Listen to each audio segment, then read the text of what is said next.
이낙연 후보 측이 강력 반발하고 있는 가운데 민주당의 송영길 대표는 이재명 지사가 후보로 확정됐다며 이의 제기를 일축했습니다. 최영일 시사평론가와 민주당 경선 상황 살펴보겠습니다. 어서 오십시오. 안녕하세요. 예. 그동안의 모든 민주당의 경선의 투표 결과가 비슷한 흐름을 맞습니다. 보여갔습니다. 광주, 전남에서만 약간 이제 박빙이었고. 근데 왜 3차 국민선거인단 투표에서 이렇게 엄청나게 뒤집히는 결과가 나왔을까? 이걸 가지고 주말 내내 설왕설래했습니다. 이게 어제 저녁 발표됐기 때문에 어제 오늘 이 해석을 놓고 여러 가지 얘기들이 나오는데요. 좀 이재명 지사를 지지하는 측, 뭐 일부 의원이나 정치가들을 이야기를 들어보면 혹시 역선택 아니냐 이런 얘기를 하는데 역선택. 그것은 가능성이 매우 희박합니다. 오늘은 기각해도 됩니다. 왜냐하면 자, 9월 1일에서 14일까지 이제 3차 선거인단이 등록을 한 거고요. 이때는 어떤 일이 있었냐면 이낙연 후보가 의원직 사퇴를 선언하고 빠르게 이제 사퇴가 처리되는 과정이에요. 그러다 보니까 이제 이낙연 후보의 결기에 그래도 주요 지지층들이 결집했을 가능성. 그러니까 1, 2차보다는 3차에 이낙연 후보 지지자들이 많이 들어왔을 가능성 하고요. 그리고 이제 추석 명절 연휴부터 이제 대장동 이슈가 커졌기 때문에 이것은 이제 이 호남 대첩이라고 불렀던 때 반영이 됐고요. 이 부분이 지금 크게 영향을 미치지는 않았지만 후반부에 영향을 미친 흔적은 찾아볼 수가 있고요. 그래서 이런 부분에서는 좀 복합적인 현상이지 이것을 뭐 역선택으로 보기는 24만 명이 참여한 거거든요. 거기서는 일단 뭔가 조작적인 집단 행동이 있기는 굉장히 어렵습니다. 개인들이 들어온 거고요. 그러니까 이것은 하나의 흐름으로 봐야 되는데 말씀하신 대로 그동안의 패턴에서 약간 튈 수는 있지만 이게 이낙연 후보가 62.3%, 그리고 이재명 후보가 28.3%다 보니까 이 더블 스코어를 넘기는 격차는 처음 나온 거죠. 뒤집혀도 너무 많이 뒤집힌 거죠. 그래서 어쨌든 이 3차 선거인단 투표 결과에 대한 해석은 앞으로도 좀 구구할 전망입니다.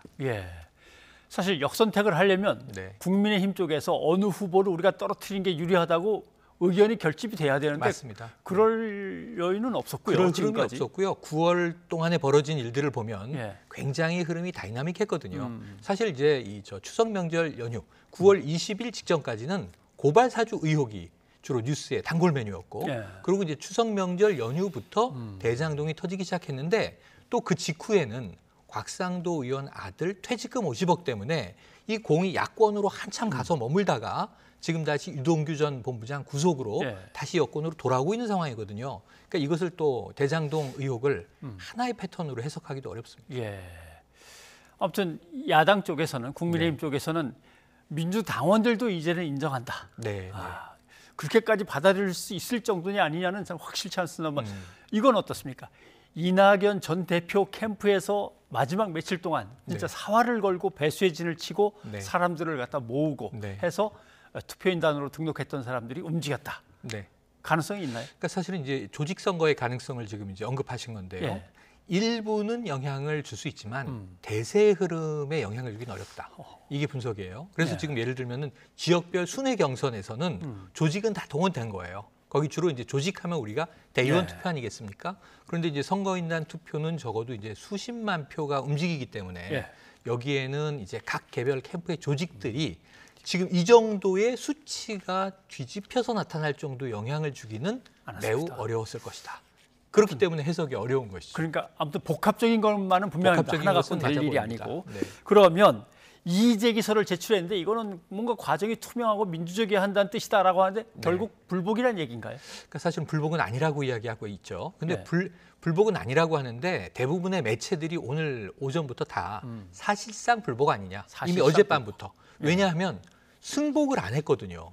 승복을 안 했으면 불복 아니냐라고 해석할 수 있는 거죠. 그러니까 사실은 그것 때문에 어제 본선 후보가 딱 결정될 때 이제 나머지 3명의 후보 또 이제 예비 과정에서 떨어졌던 여러 후보들이 모두 다 축하 또는 지지 그리고 마지막 이제 2위 안타깝지만 이낙연 캠프에서 이게 일종의 이제 승복 선언이 나와줘야 컨벤션 효과가 딱 불타오르는 건데 그 대목은 약간 냉랭한 결과가 됐어요. 이낙연 전 대표도 틀림없이 박수를 쳤고 악수도 했고 꽃가루 떨어지고 대통령 축하 메시지 나왔는데 다시 안 되겠습니다. 이거 다 없던 걸로 하고 결선 갑시다. 결선 투표로 갈 수 있을까요?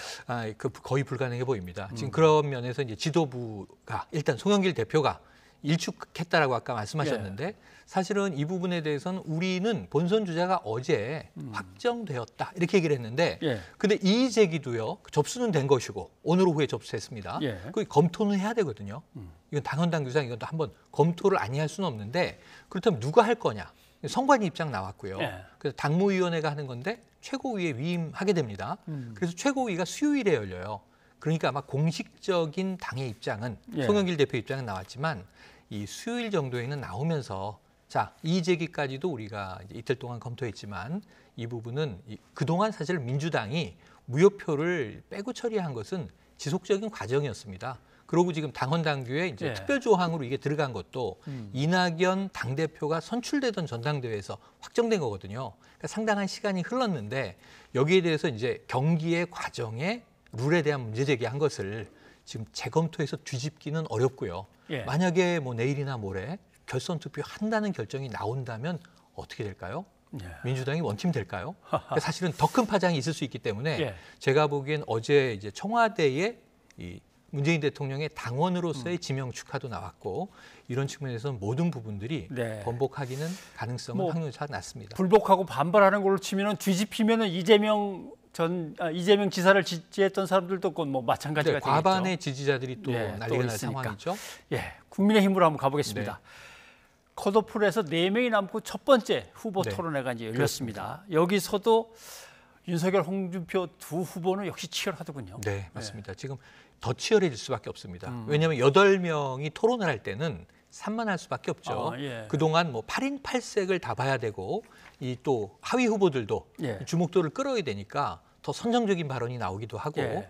우리가 뭐 이미 이제 경선에서 컷오프 되긴 했습니다만 안상수 후보 같은 분은 좀 특이한 또 그렇죠. 문제 제기. 아니, 그런데 네. 둘이 서로 1위를 했다고 하는데 이게 어느 쪽이 맞는 겁니까? 지금 그게 오늘 또 김경진 대변인이 예. 4%라는 숫자를 이야기해 버림으로써 이 비공개가 원칙이지 않습니까? 이게 또 지금 양 캠프 간에 아주 신경질적인 지금 격돌 상황이 됐어요. 예. 그런데 이제 문제는 어쨌든 공식적으로는 숫자가 공개되지 않았기 때문에 누가 1위인지 어느 정도 격차로 1위인지 예. 이걸 알 수 없는 상황에서 윤석열 캠프는 일단은 이제 감사의 입장문을 냈을 때 본인이 당연히 1위인 것을 전제로 하는 내용을 이제 발표했거든요.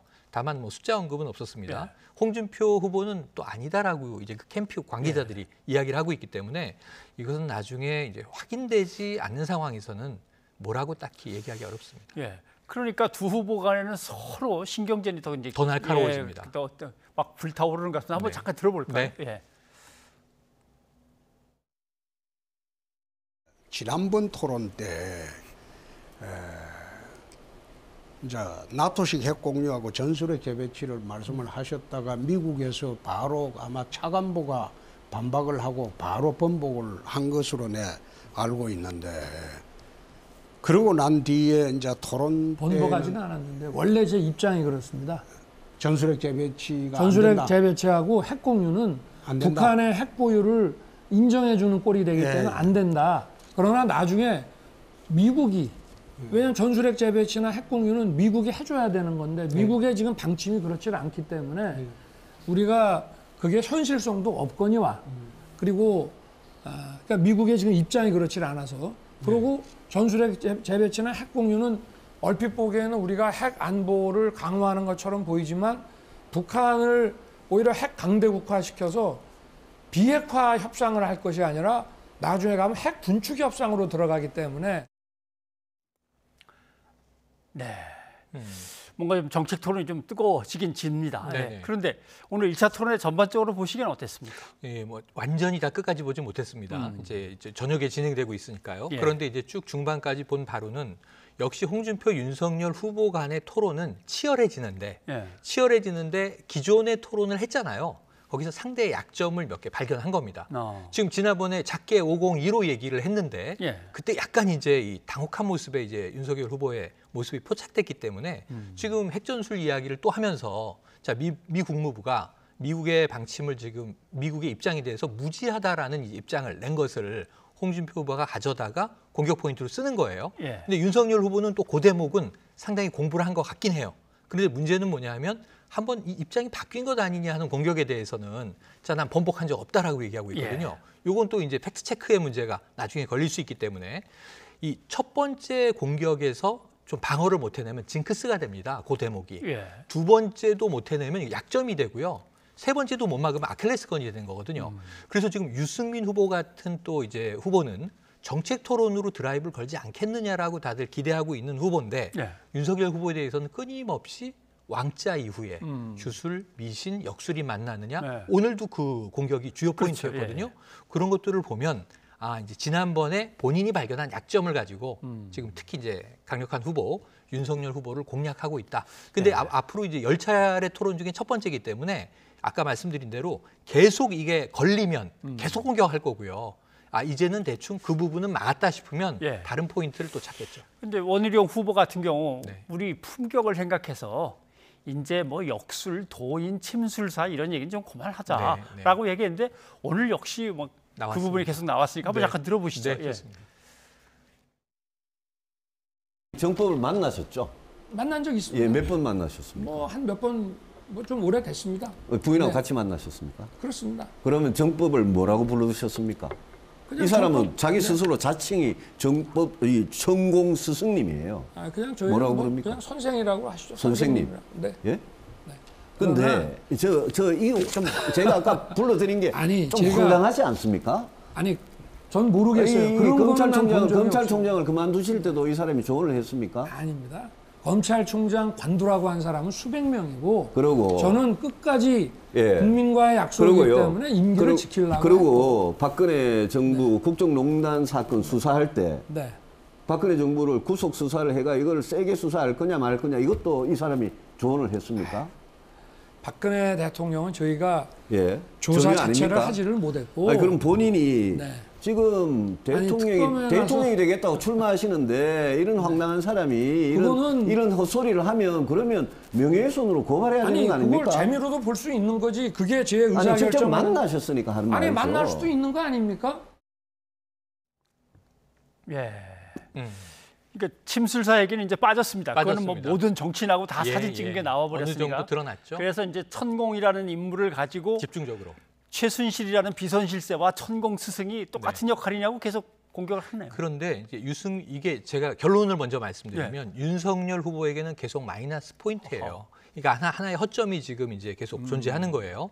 왜냐하면 국민들도 이 부분에 동요하고. 그러니까 사실은 고발 사주 의혹과 같은 검찰 권력을 사유한 것이냐 이런 심각한 질문보다 왜냐하면 그 내용은 복잡하지 않습니까? 손준성 검사가 작성했느냐, 전달했느냐, 김웅 의원이 나중에 통화 지금 녹취가 나와서 조성은 씨와 통화한 사실이 나오고도 기억은 없다라고 얘기를 하고 있단 말이에요. 복잡한데 지금 역술 관련해서는 국민들에게 첫 번째로는 흥미 자극 요인이 되고 관심이 쏙 가고요. 두 번째로는 들을수록 이상할 수 있거든요. 직관적으로. 자꾸 불안해지죠. 네, 이거 뭐 논리적으로 이성적으로 따질 문제가 아니라 이상한데 이렇게 되는 거예요.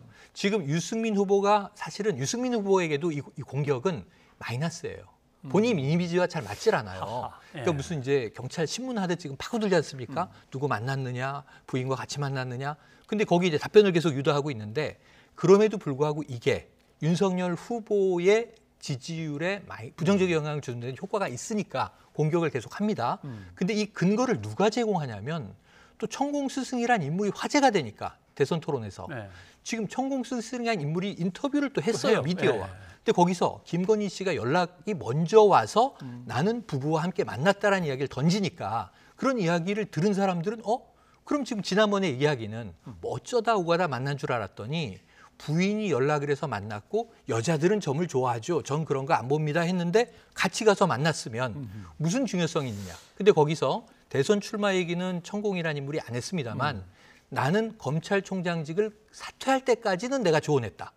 사실 검찰총장직을 사퇴할 때 발표한 입장문이 사실상 출정문이라고 우리가 해석을 했거든요. 이 자리에서.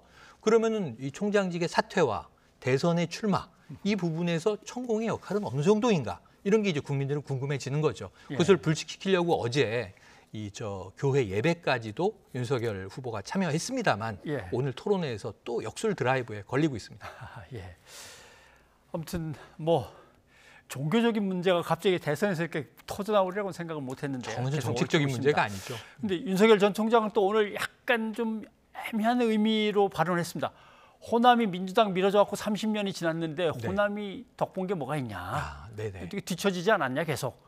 뭐 이런 얘기인데 이걸 받아들이는 사람에 따라 달리 해석할 수도 있습니다. 이거 완전히 달리 해석되죠. 저 논란이 있을 수 있는 거고요. 이건 20세기식 선거에서 많이 썼던 거예요. 예를 들면 영남, 호남 지역구도가 명확했을 때 그때는 뭐 영남 집권 세력, 호남 집권 세력 해서 어느 쪽이 집권하면 어느 쪽은 발전하고 어느 쪽은 못했다. 근데 시간으로 한번 보시면요. 영남 집권이 훨씬 길죠. 사실상 호남 대통령은 고 김대중 대통령 한 번밖에 없지 않습니까? 다만 민주당 세력을 집권 세력으로 봤는데 뭐 호남 지지를 강력하게 받는 세력이라고 진보 세력을 정의하면 최근 들어서 엎치락뒤치락 하고 있습니다만 이건 무슨 얘기가 되냐면 그럼 호남 홀대론이라고 과거에 부르던 건데 호남 홀대를 하는 동안 영남은 우대받았습니까? 이렇게 질문하면 영남 분들은 또 당연히 화가 나죠. 그렇죠. 우리가 뭘 받았느냐 이거예요. 상대적으로 사실은 지역균형 발전은 어느 정부나 적절하게 추진을 했고 약간의 차이는 있습니다만 그게 뭐 대통령 기념관이라든가 어떤 랜드마크의 이야기일 뿐이어서 지금 저 발언은 전 영호남에서 모두 다 또 지역 감정에 호소해서 선거를 치르겠다는 거냐라는 비판에 직면하기 딱 좋은 발언이 나왔습니다. 어쨌거나 누구시든지 간에 대통령 후보로 나오신 분들이라면 우리 국민 사회에 남아있는 원한이나 감정이나 아니면 상처 같은 걸 꺼내서 극대화시켜서 그걸 갖다 정치적인 목적에 쓰거나 그랬으면 맞습니다. 갈라치기는 나쁜 정치죠. 알겠습니다. 최영일 평론가님 오늘 여기까지 듣겠습니다. 고맙습니다. 고맙습니다.